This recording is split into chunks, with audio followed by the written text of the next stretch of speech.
this Instagram world and Facebook world where everybody's perfect and airbrushed, and well, it's a disastrous way to view the world. Because when you think about the world as a whole, where are you informed about how life is? Are you informed by life from Facebook and from Snapchat? Is that where your view of the world is? Or is it out in real life? Because those are two separate things.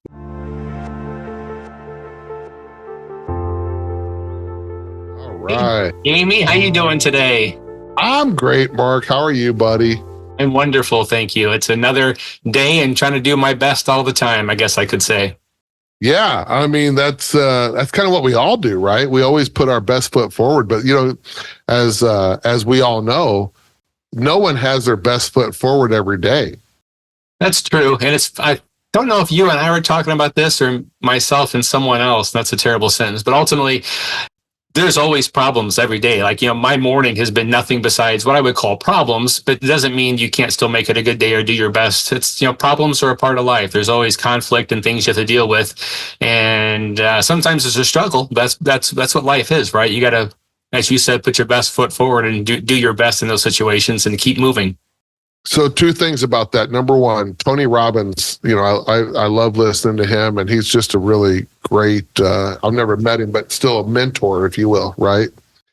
He says, if you want to know your problem, I'll tell you your problem. Your problem is you think you shouldn't have problems. Right. And problems are a part of life. That's unfortunate, but they are. Second, you understand that problems are a part of your life, and then you shift your focus to life is happening for me, not to me. Everything changes. Right? So that's one. Number two, there's a guy I listen to. He's a retired Navy SEAL. His name is Jocko Willink. Right? And he has this philosophy called good. Right? And he said anytime any of his subordinates would come in and ask him a question or tell him, hey, this didn't go right, his response always is, good. Yeah, you mentioned him last time. Yeah, exactly. Good. That's good. You didn't get the promotion? Good. There's more time to get better.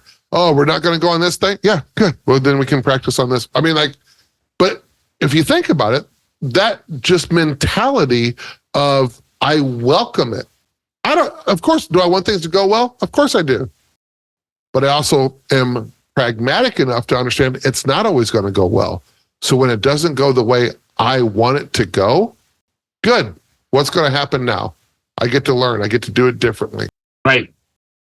I would also question if everything went well, if you'd start being complacent with just life, if it wouldn't be as interesting. The idea of everything going well is interesting, but I think if it was a reality, it may not be as interesting. That would be super boring. Yeah.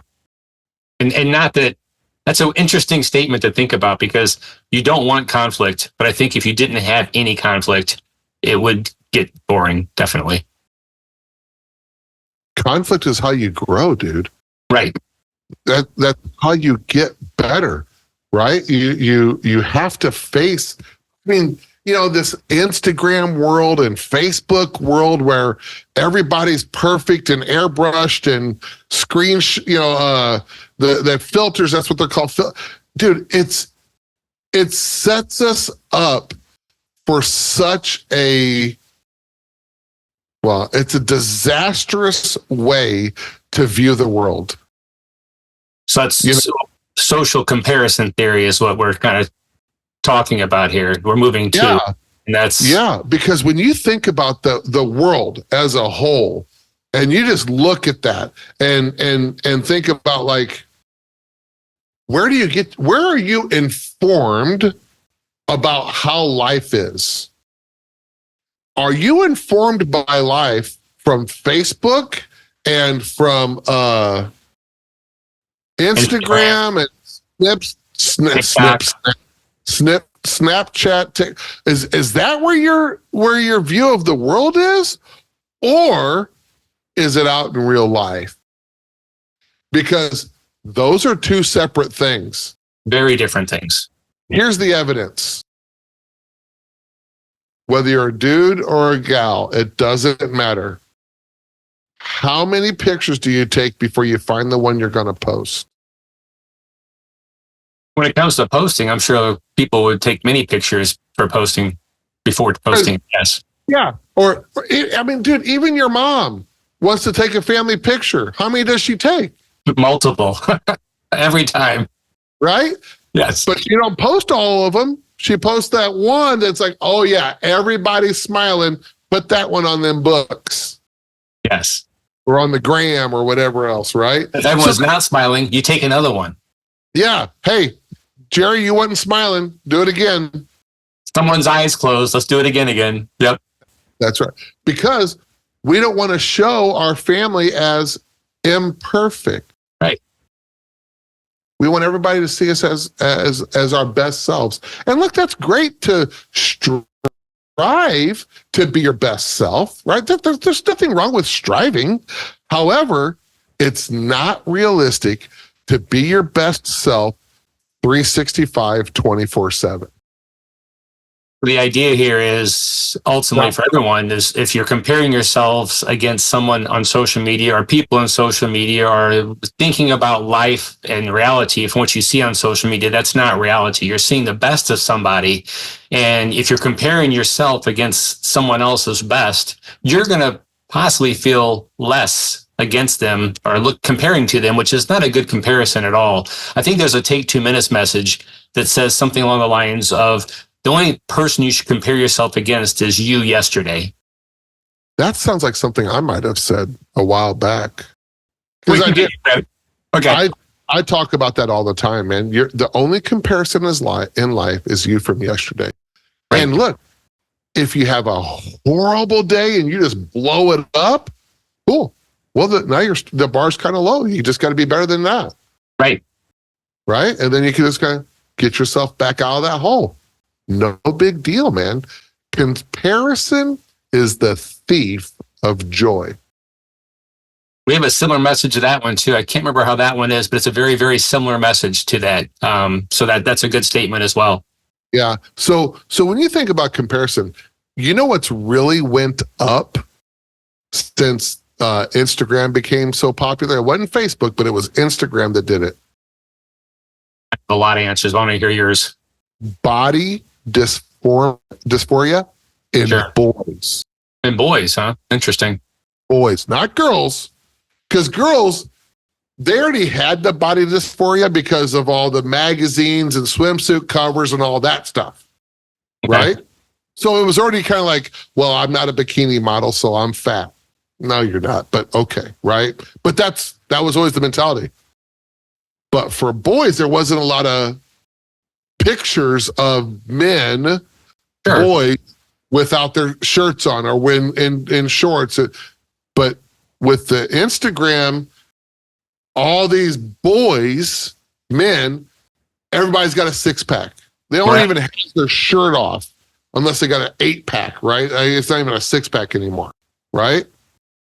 So now you've got 10-year-old boys, 11-year-old, 12, 14, 16, all of them, right? They're like, well, I'm fat because I don't have a 6-pack. Or I don't have an 8-pack. Well, I want to work out and I want to get an 8-pack. That's genetic, dude. There was a time in my life I was 6% body fat and I still didn't have a 6-pack. Well, I think another message that I think when you made your last statement is if you're looking at other people, again, and comparing yourself to them, you're never going to find happiness in that. And there's more messages to Take 2 Minutes. Again, going back to messages I have that I recognize. And that is, and I say this often to people I know, that your happiness comes from within. It comes from you and recognizing what you like about yourself. It's not going to come from an external factor or you seeing someone else or getting recognition from someone else or comparing yourself to someone else. You create your own happiness by understanding you and what makes you happy with yourself. Yeah, that's right. And happiness should never be the goal because happiness is fleeting. I mean, you're an accomplished guy. You have a master's degree? No, just a B. Bachelor's degree. BS. Not just a, but you have a bachelor's degree. So, I mean, so you graduated high school and you couldn't wait till that happened, right? Correct. How long did the euphoria of graduating high school last? That's an interesting one. A day at the most, a couple hours. You walk across the stage and you're like, huh, well, that's done. Yeah, exactly. It wasn't long. Yes. Right. Okay. So then, you graduated with your bachelor's degree and you walked across the stage. Well, how long did that euphoria last? Minutes, probably. I It's think. minutes. Yeah. The day you got married, how long was that euphoria? There's a honeymoon, so we can give that maybe a week. But it still had ebbs and flows. Yes, Right? exactly. I mean, think about that, right? There's ebbs and flows inside of that. So that's what I'm saying. Like, when you really just look at happiness, dude, if you think you should be happy all day, that's not, no. No. You should strive for contentment. So 2 things on that. I get that. I think you can be happy with yourself most of the time. It doesn't mean you have happiness most of the time. You can be happy with who you are, and you can find happiness in who you are. That doesn't mean you're 24/7 happy, though. 2 different things. That's right. Yeah. So if you're looking for contentment, so when I did landmark education, they have you like kind of project this like who you want to be in the world, right? And it's always a possibility. I am the possibility of, because life is a bunch of possibilities, right? So in this conversation for me, the generic, I want to be the possibility of communication for everybody, and I want to be all these things, right? So I'm writing things down on my tablet, and I'm just writing. And then it hit me. Who I am in the world is the possibility of fulfillment for myself and then everyone that I come in contact with. Right? And I was moved to emotion when I landed on fulfillment. When you think about what it takes to be fulfilled, contentment is there, happiness is there, purpose is there. Like it's more encompassing. So the question I would ask anybody, right, when you're comparing yourself to does that make you feel fulfilled? Right. Would becoming that person make you feel fulfilled? It wouldn't. I know it wouldn't. You know it wouldn't. But we just think, look how happy they are. No, that's an act. That's an act at that point in time. You're getting a snapshot of their life. That's right. At that point in time when they were taking the best picture of their family, going back to their earlier analogy. That's right. Right. So we got to be able to really understand the inner workings of all of that and what's really going on with all of that. Right. Because when I understand that, then I can understand, that's not even a good goal to have. Why do I have that goal? Where'd that come from? And then I get to set my own goals. And then I get to set what would make me feel fulfilled. Look, a lot of us don't even know what fulfillment even is, let alone how to establish it and reach it, right? Right. So, I think that Take 2 Minutes does a really good job of teaching that self-love and that mindset shift that will lead to fulfillment, right? That's an interesting topic. Real quickly, is self-love. Matt, who I talk to occasionally, he talks about self-love and what he's gained in self-love with psychedelics. And I think it's a different topic. I don't want to go down that path right now, but my point is self-love gets brought up, I think, frequently.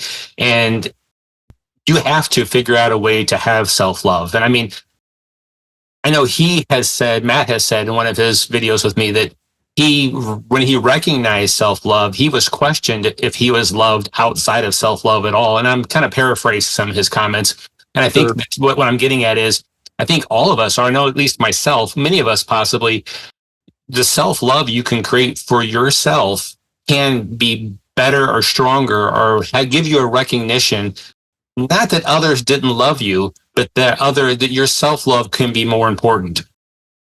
Well, yeah, but so let's rewind that a little bit. Like, I'm back that truck up a little bit. Self-love starts with self-like. A lot of us do things that we don't even like in other people, but we still do it. How many people do you know that smoke cigarettes? You know what? These days, I can't say I know anyone, but that's right. Would be different if you go back 10 years. Yeah. Yeah. Growing up, they were very prevalent, right? Right. A majority of the people that I've come in contact with in my life that smoke cigarettes say at some point, I hate that I smoke these things. Right. That's true. I've heard that said by people who did smoke. Yes, all the time. Right. How can you like yourself if you do something that you don't even like? You can't. You can't. Right? I know I shouldn't drink so much. Okay, well, you're probably not going to like yourself. I know I shouldn't overeat. Well, you're probably not going to like yourself. See, because what we're talking, Mark, what we're not talking about this fake self-love. I love myself. I'm perfect just as I am. That's garbage. You're not, by the way, you're not perfect just the way you are. Right. No one is. Exactly. You want to really change your life. Wake up, scoot to the end of your bed, and now listen, you got to be honest with yourself. You got to be honest with yourself. And you're not going to like the answer. Ask yourself, what am I doing to really screw my life up? And then answer that. And then create a strategy to stop doing it.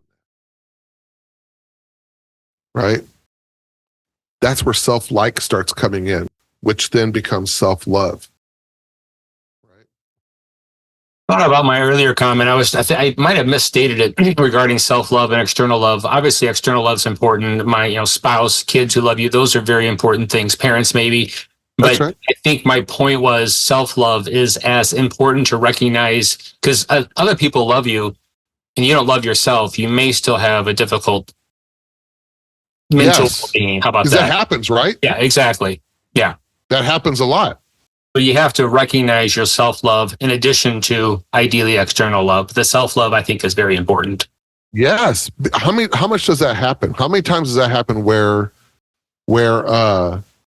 people will tell you, I love you, man, you're lovable. And you're like, I'm such a fraud. If you only knew me, you wouldn't love me. Right.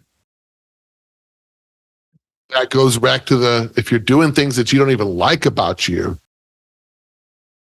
you got to stop doing that stuff. Right. Right? So you start living in integrity. You start living in purpose. Dude, that's a game changer. That changes everything. It really is. Yeah, it really is. I can relate to that, actually. With regards to the social comparison theory, one of the questions was, and I think we've touched on this, but I still want to ask it specifically to you and get your reply, is how to identify that you're comparing yourself to others. Which I think this is I hate to say an obvious answer because it's not to everyone, but I want to hear your view. How do you identify that you're comparing yourself to others? Correct. Well, I think you got to ask yourself, and this kind of, I would compare my answer to the chapter in my book, Master of Circumstance, to the expectations chapter. Okay, because in that expectations chapter, I get to the point where I want you to question everything. Why do I do it that way? Where did I learn that? Why do I like that? Why don't I like that? All the things, right? Is it because I said I like it or don't like it? Or is that because that's how my mom has always done it? And that's just how we've always done it in my family. But it doesn't make sense to me, so I don't know why I do it that way. Right? And that goes back to Stephen Covey. He wrote that book, 7 Habits of Highly Effective People. And he talks about that, about habits, right? And why we do the things that we do. And he says, the example he uses, and it's one of my favorite conversations. He says, look, this young couple, they get married, right? And they want to host Thanksgiving. So they're hosting Thanksgiving and everybody's there. And the daughter, the girl, is in the kitchen and she's getting the ham out, getting ready to cook it, right? Mom's in there and she cuts the ends off the ham and puts it in the pan and then throws the ham in the oven, right? And she's like, why'd you cut the ends off the ham? She goes, well, that's how grandma does it, right? And she's like, oh, well, okay. And they didn't really like think much more about it. Grandma gets there, they're in at the dining room table, and she brings out the ham and she sets it down, and grandma looks at her and says, honey, why'd you cut the ends off the ham? And she says, well, grandma, that's how you've always done it. You've always cut the ends off a ham, and you make the best ham I've ever had. She goes, the reason I cut the ends off the ham like that, is because the pan that I used to cook the ham in was only this big. Had nothing to do with anything else. I just was wanting it to fit in the pan. Now, look, that's an absurd and great example about how we adapt stuff that our family has always done that makes no sense to us. Right. We do it all the time. So I think it's fair. Look, as human beings, we love tradition. We love nostalgia. Okay. We love it. We can't get enough of it. Right. So when you think about it, I think a good way to tell if you're comparing yourself to others or not is when you're questioning, why do I want that? Right. Why do I want to do that? Why do I think that way? Why do I act that? Just ask yourself why. Where'd that come from? Where did I learn that? If you saw an influencer do it, look, that doesn't mean that influencers don't have good information to pass, and it doesn't mean they shouldn't influence you. They can, but there has to be a why. That's it. And so to that, I think my takeaway, which I want to verbalize, is if you see an influencer and they have the 6-pack abs and you then want the 6-pack abs, do it because you want to, not to be like them. That's right. So I work out. I try to work out. I try to, do yoga. I try to do things good for my body. I don't do it to compare myself or be better than someone on social media. I do it because I know it's healthy. Maybe I got the idea from someone on social media. Maybe sometimes I see some exercises and I'm like, oh, what he's doing is a good exercise. I want to try that. I bet it should be challenging, but I'm doing it to better myself, not to be like them. And I think that is something people can take away is, why are you doing it? It's a question like you just said. Why? Why are you doing it? Are you doing it for you or doing it so you can be like someone else? Yeah, that's the distinction right there. It's when you ask the hard question of why. Why do I want? Why do I do? If your answer is outside of you, then it's probably the wrong motivation, right? If it's inside of you, it's like, well, because I feel better when I do that. Okay, good. You should do that. Right. Or I like the way my clothes fit when I have a 6-pack. Okay, good. Then you should do that, right? But if it's like, well, because Jerry has a 6-pack and Jerry gets all the good-looking girls, yeah, that's outside of you. That's not probably a very good motivation. External factors. Right? We'll circle back around to you. You're not going to find happiness through external factors. Never. That's right. Never. So yeah, good talk, man. Way to go. Absolutely. Yeah. I appreciate your time as always, Jamie. Thank you for the meeting and thank you for making time to chat about these things. I love Take 2 Minutes, man, and I love talking to you, and I love really helping people, man. And we're so happy that you guys send us questions because that just, that gets us fired up because we can think of things to talk about, but I get a lot more fired up whenever I have a user have a question, right? That's a lot more helpful. So awesome, man. Great. As you have questions, definitely send them to contact us at Take 2 Minutes or put them into the direct, not instant messages, direct messages, DMs, and the platform, and we're happy to take them into consideration. That's right. Yep. Cool, man. Thanks for listening. I hope you found that discussion helpful and interesting. If there are any topics you would like to hear discussed, head over to take2minutes.org and use the Contact Us form to submit your suggestions. Also, if you appreciate our content, sign up for an account at take2minutes.org. Subscriptions help us to continue generating new content. Thanks again.